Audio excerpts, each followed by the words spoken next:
안녕하세요.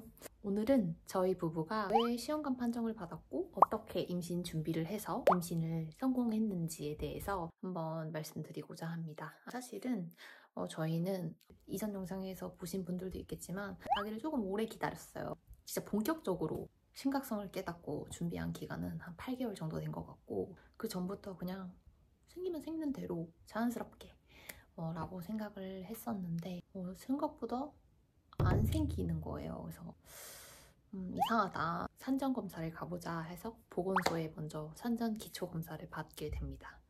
근데 사실 보건소 산전검사라고 하면은 별게 없어요. 그래서 피검사, 소변검사만 시행하게 되는데 이상이 없다고 하시더라고요. 그러면 그냥 우리가 더 열심히 노력을 해보자. 노력을 했음에도 불구하고 또 안 생기는 거예요. 남편도 정자검사를 한번 했으면 좋겠다 해서 저의 난소나이 검사와 남편의 정자검사를 같이 하러 가게 됩니다. 정부에서 지원을 해서 무료로 받을 수 있었는데 난임병원 갔을 때는 와 진짜 세상에 이렇게 임신을 원하는 사람들이 정말 많구나. 임신이 쉬운 일이 아니구나 라는 거를 조금 깨달았던 하루였고 제가 그 당시 때 만 나이가 29이었고 남편이 30이었는데 당연히 이상이 없을 거라고 생각을 한 거예요. 그래서 무슨 자신감이었는지는 모르겠지만 그러고 진료실에 딱 들어갔는데 의사 선생님께서 표정이 좋지가 않으시더라고요. 제 거 먼저 보여주셨는데 제가 만 나이 29에 난소 나이 37이 나온 거예요. 진짜 너무 충격을 먹어가지고 뭐라고 하시는지 하나도 안 들리는 거예요. 내가 내 몸 상태를 너무 몰랐던 것도 원망스럽고 정말 간절히 바랬던 애기인데 못 가질 수도 있겠구나 라는 생각이 들면서 무서워지기 시작하는 거예요. 근데 이제 난소나이는 여성의 몸에 남아있는 난자의 개수를 측정해서 그거를 나이로 비례해서 측정한 값이기 때문에 그렇게 신경은 쓰지 않아도 된다. 여자의 신체적인 나이가 더 중요하다고 하시더라고요. 사실 그것도 잘 들리지는 않았어요. 사실 저는 지극히 정상인 그 진짜 생리 때 맞춰서 딱딱딱딱 하고 배란일 초음파도 봤었는데 진짜 어플이랑 완전히 동일한 그런 진짜 칼맞춤, 즉 너무나도 규칙적인 생리를 하는 사람이었기 때문에 정말 난소 나이에 충격을 너무 받았어요. 이제 그것보다 더 심각한 게 있다면서 말씀을 또 해주셨는데 남편의 정자 활동성이 너무 안 좋고 정자 직진성도 안 좋다는 거예요. 그래서 인터넷에 뭐 산전검사 후기, 뭐 남편 정자검사 후기 이런 거 쳐도 제 남편의 정자 수치가 나오는 블로그가 거의 없었어요. 바로 의사 선생님께서 하루라도 빨리 시험관 하시는 게 낫다. 둘 다 말이 없어진 거예요. 정자는 3개월에 한 번씩 또 생성이 되기 때문에 남자의 컨디션이나 흡연, 음주에 따라서도 차이가 왔다 갔다 한다고 하더라고요. 1개월 뒤에 정자 검사를 한번 새로 해보자 라고 말씀을 해주셨고 원래 담배는 안 하지만 술은 굉장히 즐겨하는 타입이었어서 금주하고 와라 라고 하셔서 열심히 한 달 동안 미친듯이 또 몸 관리를 했습니다. 그래서 그러고 한 달 뒤에 남편이 정자 검사를 다시 갔었는데 수치가 2배 정도는 올랐더라고요. 근데 그 수치도 사실은 정상 범위의 비단인 수치였어요. 처음에 갔을 때는 시험관 하셔야 된다고 하셨고 이제는 인공수정은 가능한 단계다 하시더라고요. 시험관이나 인공수정이나 100% 확률이 있는 것도 아니고 굉장히 몸에 무리도 많이 가는 시술이라고 들어서 최대한 자연임신을 해보고 싶어서 시도는 계속 했었는데 다행히 아기 천사가 저희 마음을 알아주었는지 찾아와 주어서 정말 감사했습니다. 임신 준비를 처음 하게 되면서 저희가 챙겨 먹었던 영양제는 일단 저부터 말씀을 드리자면 저는 엽산, 오메가, 비타민 D, 그리고 코큐텐 이렇게 4가지를 먹게 되었고 임신 준비하면 엽산은 3개월 전부터 섭취해라 라고 말씀을 하시잖아요. 엽산은 솔가 엽산을 구매해서 먹어주었어요. 근데 사실 제가 솔가 것도 먹었지만 보건소에 산전검사를 갔을 때나 임신 확인증을 받으러 가면 엽산을 챙겨주시거든요. 마이니 레몬유래 엽산? 그냥 엽산 떨어지면 이걸로 그냥 먹고 있어요. 그래서 비타민 C는 이 제품이에요. 이 제품은 임신 준비하기 전부터 꾸준하게 먹었던 제품인데 최근에 이제 다 먹게 돼서 지금은 요 솔가 비타민 D를 한번 구매해서 먹어보고 있어요. 그리고 오메가는 임신 준비할 때는 이 광동 오메가3 이 제품을 먹었습니다. 임신 이후에는 중금속 성분이 태아한테 굉장히 안 좋다고 해서 식물성 오메가로 바꿔주었습니다.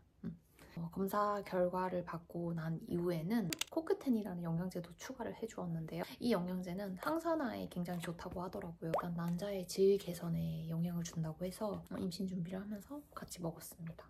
그리고 임신 후에 유산균도 같이 챙겨 먹어주고 있습니다. 유산균은 녹십자 건데 프로비던스 프로바이오틱스. 저는 사실 요거 먹고 변비가 많이 사라졌습니다. 요거 진짜 좋은 것 같아요. 그리고 남편도 저랑 동일하게 엽산, 비타민 D, 오메가 이렇게 3개는 동일하게 먹고 추가로 2개를 더 해줬던 게 아르기닌과 아연이에요. 아연은 솔과 아연 요걸로 챙겨 먹어주었습니다.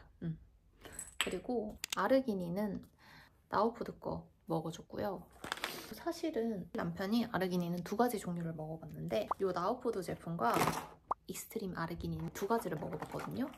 아르기닌은 운동하시는 분들도 활력을 위해서 굉장히 많이 먹는다고 하시던데 남편도 먹고 나서 효과를 바로바로 느꼈다고 하더라고요. 저희 남편은 나우푸드 아르기닌이 더 좋다고 하더라고요. 다 자신의 몸에 맞는 게 있는 거겠죠?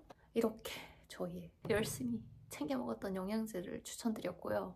그리고 식습관을 많이 좀 바꿨는데 저희 부부도 같이 술 마시는 거 진짜 좋아했어요. 신혼이기도 했고 선전검사 갔다 오니까 저희 몸을 이렇게까지 안 챙겼나 후회가 너무 되고 반성을 너무 많이 했습니다. 그래서 열심히 영양제 챙겨 먹고 운동하고 금주하고 건강한 아이를 위해서는 무조건 지켜주셔야 되는 것 같습니다.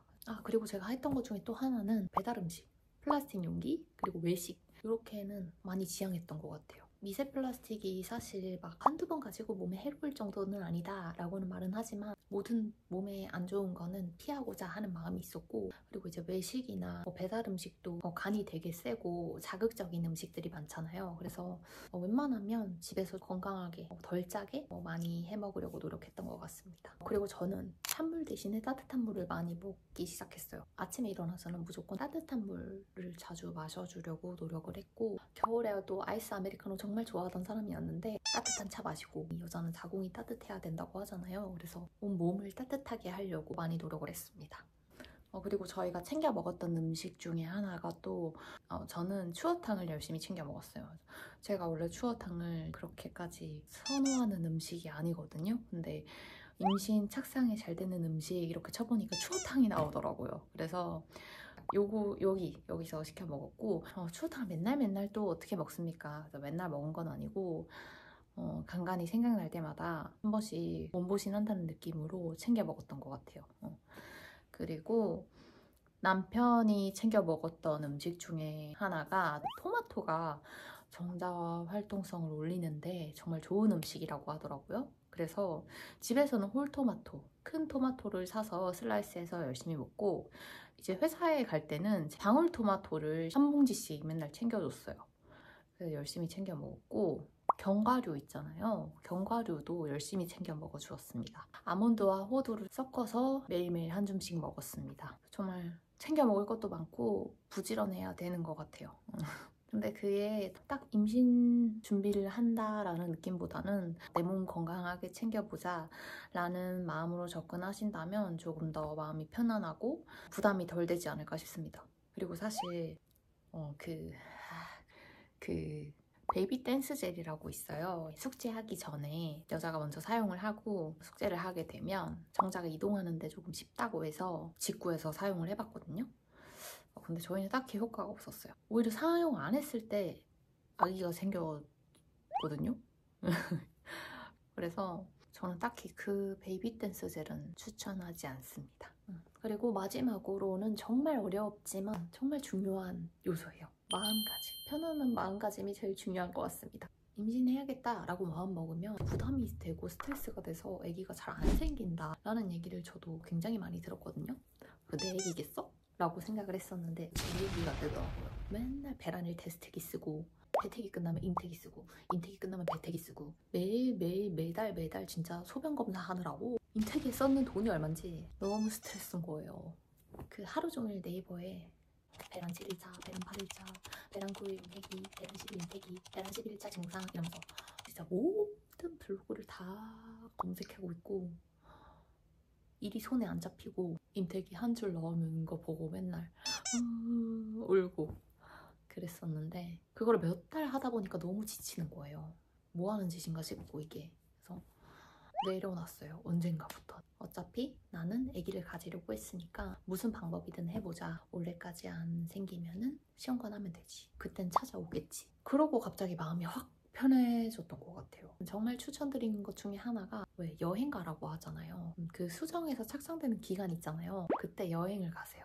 저는 사실 그걸 의도하고 간 건 아니었지만 그 기간에 친정어머니랑 단 둘이 여행을 가게 된 거예요. 제가 또 좋아하는 부산을 갔습니다. 사실 그냥 집에 있었으면 또 검색을 엄청 해보면서 스트레스 받았을 것 같은데 열심히 떠들고 맛있는 거 먹고 너무 행복한 거예요. 여행 가면 또 많이 걷잖아요. 그래서 또 걷는 게 착상에 그렇게 좋다고 하더라고요. 그래서 엄마랑 열심히 걷고 행복하게 떠들고 웃고 했던 게 도움이 많이 되지 않았나 싶습니다. 제가 드리는 팁은 여기까지고 더 궁금하신 점이 있다면 언제든지 밑에 댓글 남겨주시면 빠르게 댓글 남겨드리도록 하겠습니다. 영상 봐주셔서 감사하고요. 제 영상 보시는 모든 분들께 얼른 아가천사가 찾아왔으면 좋겠습니다. 다음에 또 봬요. 안녕.